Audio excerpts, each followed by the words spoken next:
नमस्कार दोस्तों, आपके अपने YouTube चैनल पर आप सभी का स्वागत है। और आप इस वीडियो में देखेंगे सांख्यिकी के बारे में।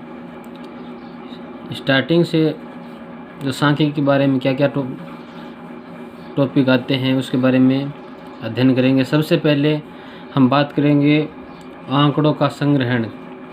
आंकड़ों का संग्रहण में क्या आता है? प्राथमिक आंकड़े, द्वितीयक आंकड़े। उसके बाद में बात करेंगे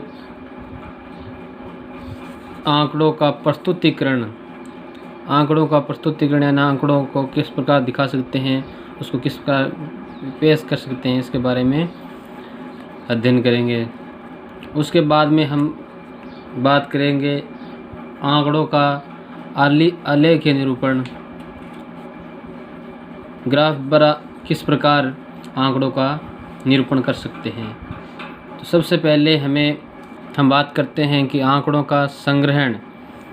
आंकड़ों का संग्रहण, कोई भी जो डेटा होता है उसको किस प्रकार कलेक्ट किया जाए, इसके लिए जो सांख्यिकी इसमें जो नियम है इसके अनुसार हम इसको दो भागों में डिवाइड करते हैं। एक तो प्राथमिक आंकड़े और द्वितीयक आंकड़े। आंकड़े, सबसे पहले बात करते हैं कि आंकड़े कहते किसे हैं। आंकड़ों के बारे में अध्ययन कर रहे हैं तो सबसे पहले हमें ज्ञान होना चाहिए कि आंकड़े किसे कहते हैं। आंकड़े जो कोई भी जो हम कलेक्ट करते हैं, जो जानकारी कलेक्ट करते हैं, जिसमें किसी के बारे में जानकारी, वो यदि अर्थपूर्ण जानकारी है तो उसको हम आंकड़े कहते हैं। जैसे किसी के बारे में, दुर्घटनाओं के बारे में जानकारी है हम, और उसमें हमें सटीक जानकारी है तो उसको हम आंकड़े कह सकते हैं। यानी उसमें जो दुर्घटना हुई, उसमें कितने व्यक्ति की मौत हुई, कितने घायल हुए, ये एकदम सटीक हमें इन्फॉर्मेशन हमारे पास है तो उनको हम आंकड़े कहते हैं। इसी प्रकार यदि विद्यालय के छात्र छात्राओं का यदि विवरण है, उसमें हमें पूरी जानकारी होती है कि कितने छात्र किस क्लास में पढ़ते हैं, उसके बारे में जानकारी होती है, तो वो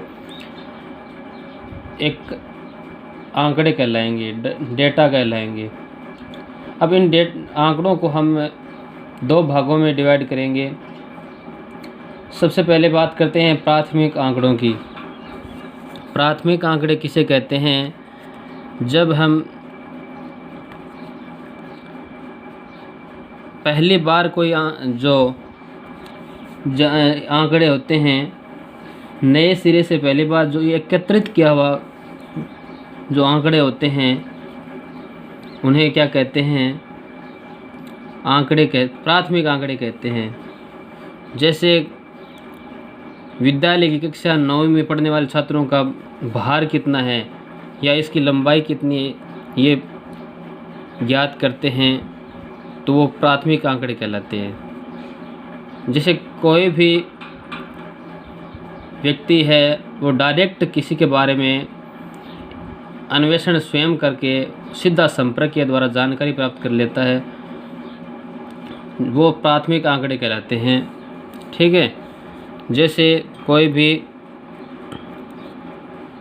टीचर है, वो जैसे 9वीं कक्षा के विद्यार्थियों की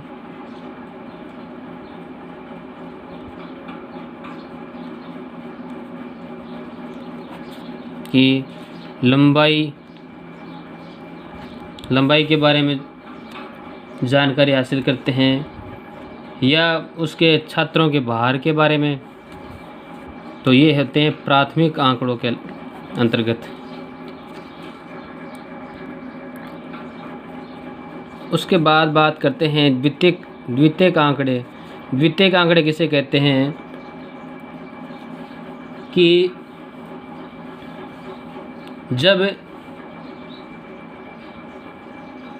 जो पहले से संकलन आंकड़े होते हैं, जो पहले से कहीं संकलन किए जा चुके हैं या प्रकाशित हो चुके हैं, या जिसके बारे में हमारे पास नहीं, किसी दूसरे के व्यक्ति के पास जानकारी कलेक्ट की हुई है, और हम वह जो इन्फॉर्मेशन है, जो डेटा है, काम में लेते हैं तो उसको बोलते हैं द्वितीयक आंकड़े। क्या कहते हैं उसे?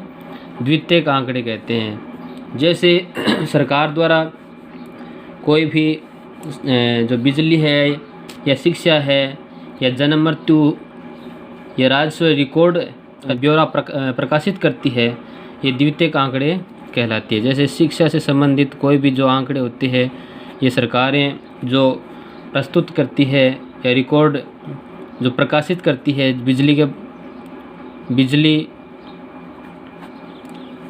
या जन्म मृत्यु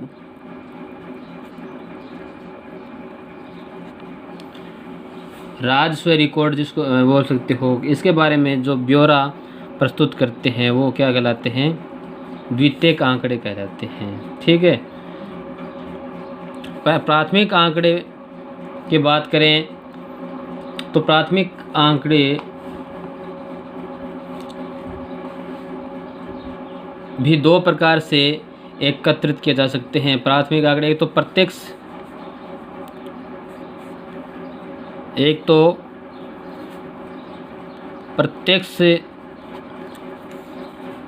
व्यक्तिगत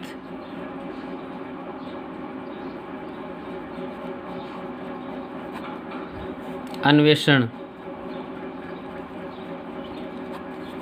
ठीक है। एक तो प्रत्यक्ष व्यक्तिगत अन्वेषण के द्वारा, ये विधि का नाम है कि पूछ सकता है कोई भी एग्ज़ाम है इसमें कि प्राथमिक आंकड़े किस विधि द्वारा एकत्रित किए जाते हैं, तो एक विधि का नाम है प्रत्यक्ष व्यक्तिगत अन्वेषण। ठीक है। और दूसरी विधि है परोक्ष अन्वेषण।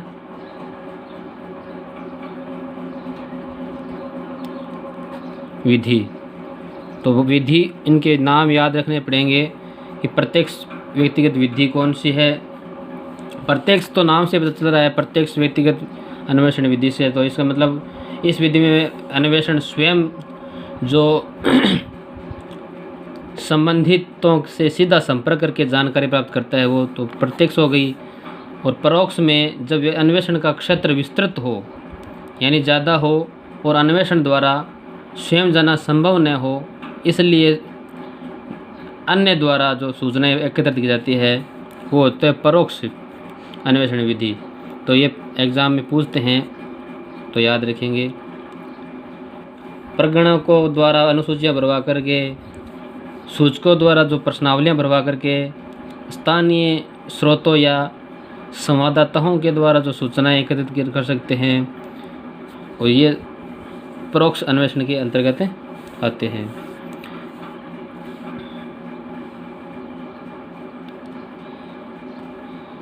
उसके बाद में द्वितीयक आंकड़ों की बात की हमने। द्वितीयक आंकड़े के बारे में बात कर ली हमने कि जो पहले से प्रस्तुत आंकड़े होते हैं, जो एकत्रित आंकड़े, उसको हम काम में लेते हैं तो द्वितीयक सेकेंडरी डेटा कहलाते हैं। एक तो प्राइमरी डेटा और एक सेकेंडरी डेटा। उसके बाद में बात करते हैं आंकड़ों का प्रस्तुतिकरण, यानी आंकड़ों है जो हमने एकत्रित किए उसको पेश किस प्रकार करें कि उससे जो जानकारी है वो हमें कम समय में और मिल सके, उस विस्तृत जानकारी मिल सके। इसके लिए बहुत सारे जो तकनीकी है या रूल्स है या डिफरेंट प्रकार से प्रस्तुत कर सकते हैं। इसमें आंकड़ों का सारणी द्वारा प्रस्तुत कर सकते हैं। एक तो सारणी बना करके सारणी रूप में,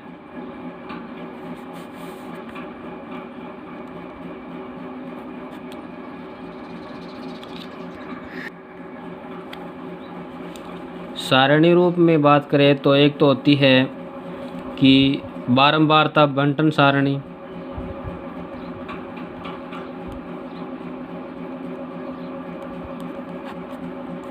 बारंबारता बंटन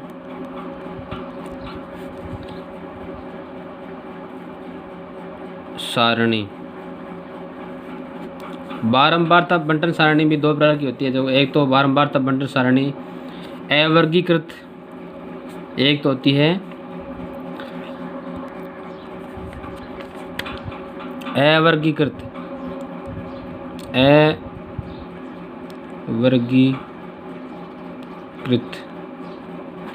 अवर्गीकृत बारंबारता सारणी, एक होती है वर्गीकृत बारंबारता सारणी।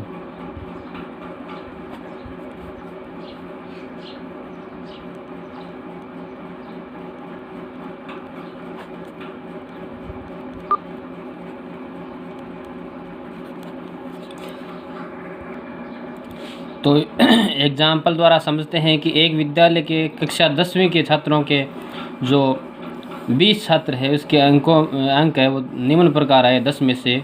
तो इस प्रकार ये दे दी है। अब इसको किस प्रकार प्रस्तुत करें इस सारणी द्वारा, तो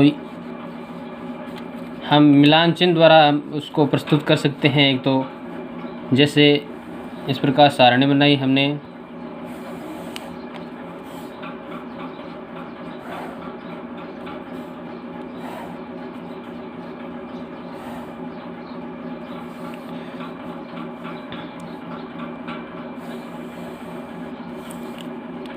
इस प्रकार प्राप्तांक कर दिया एक साइड में, मिलान चिन्ह,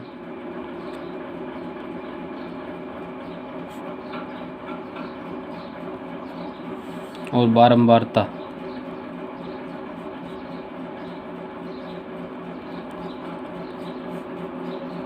जिसको एफ बोलते हैं फ्रीक्वेंसी।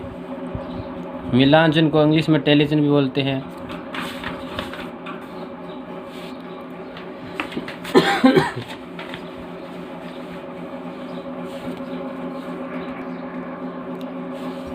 तो प्राप्तांक जैसे क्रम संख्या कर लेते हैं 1 2 3 4। सबसे पहले हम क्या करेंगे, इसमें देखेंगे सबसे छोटे अंक कौन है, 2 है सबसे कम अंक, तो 2 लिखेंगे यहाँ पे। और मिलान चिन्ह 2 कितने बार आए हुए हैं इसमें देखो, यहाँ पे से शुरू करते हैं। एक ये 2 बार आए हैं तो 2 लाइन खींचेंगे। फिर देख बात करेंगे 3 की। 3 1 बार, 2 बार, 3 बार। 3 बार है तो 1 बार, 2 बार, 3 बार, 4 बार है तो 4 लाइनें खींच देंगे इस प्रकार। और फिर बात करेंगे 4 की। 4 कितनी बार है, 1 बार, 2 बार, 3 बार, 4 बार, 5 बार, 6 बार है। तो 1 2 3 और 4। अब ये हमेशा याद रखेंगे 4 के बाद में एक इस प्रकार लाइन खींचते हैं वो 5 हो जाती है, और ये एक 6, इस प्रकार 6 हो गए। फिर बात करेंगे 5 की। 5 कितनी बार आए हुए हैं, 1 2 3 4 बार आए हुए हैं तो 4 लाइनें खींच देंगे, 1 2 3 और 4। फिर बात करते हैं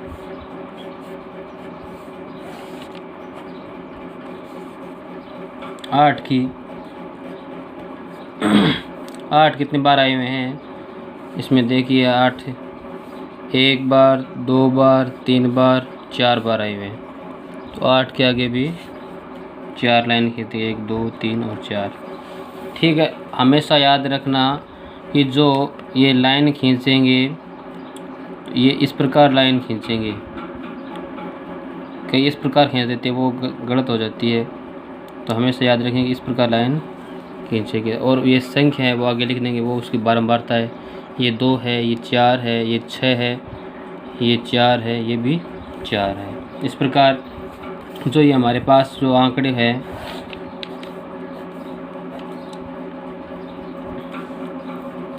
ये क्या है, ये सारणी है प्रस्तुत करने की बंटन सारणी। वर्गीकृत अवर्गीकृत अवर्गीकृत बारंबारता बंटन सारणी। ठीक है। इसमें ये जोड़ देंगे तो बारंबारता योग हो जाएगा एफ, जिसको summation of F equal to ये जोड़ेंगे 4 8 6 4 2 तो कितने होते हैं 20 होते हैं।